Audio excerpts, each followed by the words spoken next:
आज बात उन दो पॉपुलर सोशल मीडिया नैरेटिव की जिसमें फैक्ट्स कहीं धुंधला नजर आता है। 27 अगस्त को 25% एक्स्ट्रा टैरिफ के प्रभावी होने के साथ ही अमेरिका एक्सपोर्ट होने वाले भारतीय प्रोडक्ट्स पर कुल टैरिफ 50% हो चुका है और न्यूज रिपोर्ट्स की माने तो भारतीय उद्योगों पर इस टैरिफ का असर दिखने भी लगा है। अमेरिकी टैरिफ और भारतीय अर्थव्यवस्था पर पड़ने वाले इसके प्रभाव को लेकर दो नैरेटिव देखने को मिलेगा।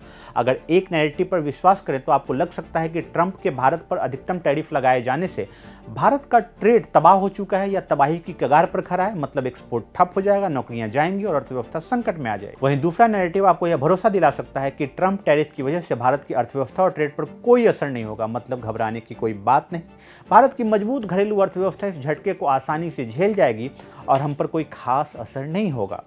तो मौजूदा स्थिति क्या है और आने वाले समय में भारतीय अर्थव्यवस्था पर इसका क्या असर होगा?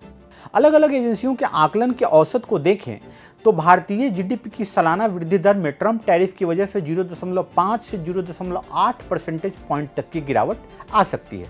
एसबीआई की रिसर्च रिपोर्ट की माने तो 50% टैरिफ का असर टेक्सटाइल और जेम्स एंड ज्वेलरी सेक्टर पर मॉडरेट यानी मध्यम स्तर का प्रभाव देखने को मिलेगा। वहीं फार्मास्यूटिकल्स, स्मार्टफोन और स्टील पर छूट और मजबूत घरेलू खपत की वजह से बहुत अधिक प्रभाव देखने को नहीं मिलेगा। कुछ दिनों पहले ही जब अंतर्राष्ट्रीय रेटिंग एजेंसी S&P ग्लोबल ने भारत की long term sovereign credit rating को BBB- से BBB में अपग्रेड करते हुए अपनी रिपोर्ट में कहा था कि भारत पर अमेरिकी टैरिफ का प्रभाव ट्रेड पर सीमित निर्भरता और मजबूत घरेलू खपत की वजह से मैनेजेबल होगा, यानी उसे संभाला जा सकता है। तो फैक्ट ये है कि असर तो होगा, इससे इनकार नहीं किया जा सकता, लेकिन क्या यह असर तबाही वाला होगा?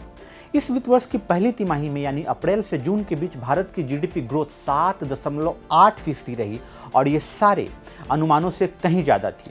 यह ग्रोथ तब आई जब ट्रंप डेड इकोनॉमी जैसे शब्दों का इस्तेमाल कर रहे थे और इस ग्रोथ के पीछे की वजह थी देश में मजबूत खपत और बढ़ता हुआ निवेश। तो क्या इसका मतलब ये निकाला जाए कि भारत की अर्थव्यवस्था की वृद्धि दर पर अमेरिकी टैरिफ का कोई असर ही नहीं हुआ? नहीं, यहीं पर हमें तारीखों को ध्यान से देखना होगा। पहला 25% टैरिफ 1 अगस्त को लगा और दूसरा 25% टैरिफ 27 अगस्त से प्रभावी हुआ है। तो अब सबसे बड़ा सवाल कि आगे क्या होगा? वित्त वर्ष 25 में भारत ने अमेरिका को कुल 87 अरब डॉलर का निर्यात किया और 46 अरब डॉलर का इंपोर्ट किया। एसबीआई रिसर्च के मुताबिक इस 50% टैरिफ का असर लगभग 45 अरब डॉलर के भारतीय एक्सपोर्ट पर होगा और अगर हालात बहुत खराब हुए तो हमारा जो ट्रेड सरप्लस है वो ट्रेड डेफिसिट में बदल सकता है। ये तो हुई समस्या की बात जिसका सामना हमें करना है, लेकिन क्या इस चुनौती से निपटने का कोई रास्ता है? जवाब है हाँ, और ये रास्ता देश के अंदर से ही निकलता है जिसका नाम है जीएसटी 2.0। एसबीआई रिसर्च रिपोर्ट ने इसे लेकर एक बेहद दिलचस्प विश्लेषण किया है। सरकार जीएसटी में कुछ बदलाव करने की योजना बना रही है जिसे जीएसटी 2.0 कहा जा रहा है। इसमें मुख्य रूप से 28% वाले टैक्स स्लैब को बदलने की बात है। एसबीआई ने अपनी रिपोर्ट में 2 सिनेरियो का इवैल्यूएशन किया है। सिनेरियो 1 यह मानकर चलता है कि मौजूदा 28% टैक्स स्लैब में आने वाले गुड्स एंड सर्विसेज को 30:70 के रेशियो में 40 और 18% वाले स्लैब में रख दिया जाए। वहीं दूसरा सिनेरियो 28% वाले टैक्स स्लैब में आने वाले गुड्स और सर्विसेज को 40% और 18% वाले स्लैब में 50-50 के रेशियो में रख दिए जाने को लेकर है। सिनेरियो 1 में जहां सरकार को करीब 1.1 लाख करोड़ रुपए का रेवेन्यू लॉस होगा, वहीं सिनेरियो 2 में 60,000 करोड़ रुपए का नुकसान होने की उम्मीद है और अगर औसतन हम इसे देखें तो यह नुकसान करीब 85,000 करोड़ रुपए का होता है।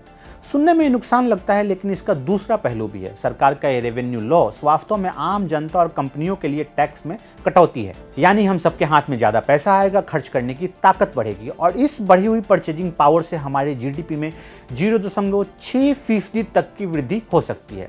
यह तो हुई अप्रत्यक्ष कर यानी इनडायरेक्ट टैक्स में दी गई राहत की बात। बजट 2025-26 में 12 लाख रुपए तक की सालाना आय पर कोई इनकम टैक्स न लगाने का फैसला कर सरकार डायरेक्ट टैक्स के मामले में पहले ही राहत की घोषणा कर चुकी है। आगे बढ़ने से पहले अगर हम जीडीपी को समझ ले तो पूरी तस्वीर को आसानी से डिकोड करने में मदद मिलेगी। जीडीपी वास्तव में किसी भी संबंधित वर्ष में उत्पादित वस्तु और सेवाओं का कुल मूल्य होता है और यह मोटे तौर पर 3 फैक्टर से बनता है। हमारा आपका खर्च, जिसे अर्थव्यवस्था की भाषा में प्राइवेट फाइनल कंजम्पशन एक्सपेंडिचर कहते हैं, और जीडीपी में इसकी हिस्सेदारी 60% होती है। सरकार के अपने खर्च जैसे वेतन और इसे इकोनॉमी की भाषा में गवर्नमेंट फाइनल कंजम्पशन एक्सपेंडिचर कहते हैं और जीडीपी में इसकी हिस्सेदारी 10% होती है। नए प्रोजेक्ट पर खर्च जैसे नए कारखाने, सड़कें, बिल्डिंग और यह काम सरकार और कंपनियां दोनों करती हैं, जिसे इकोनॉमी की भाषा में ग्रॉस फाइनल कैपिटल फॉर्मेशन कहते हैं और जीडीपी में इसकी हिस्सेदारी करीब 30% होती है। तो अब बात समग्र तस्वीर की।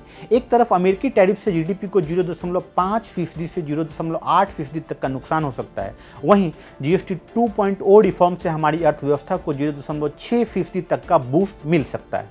यानी ट्रंप टैरिफ से जो नुकसान होने की संभावना है उसकी भरपाई की जा सकती है। आने वाले तिमाहियों के जीडीपी के आंकड़े यह बताएंगे कि इन फैसलों से हमें टैरिफ के कारण होने वाले संभावित नुकसान की भरपाई करने में कितनी मदद मिली। तो आज के लिए बस इतना ही। अगली सीरीज में बात होगी ऐसे ही किसी अन्य मुद्दे पर। तब तक के लिए बने रहें विश्वास न्यूज के साथ। नमस्कार।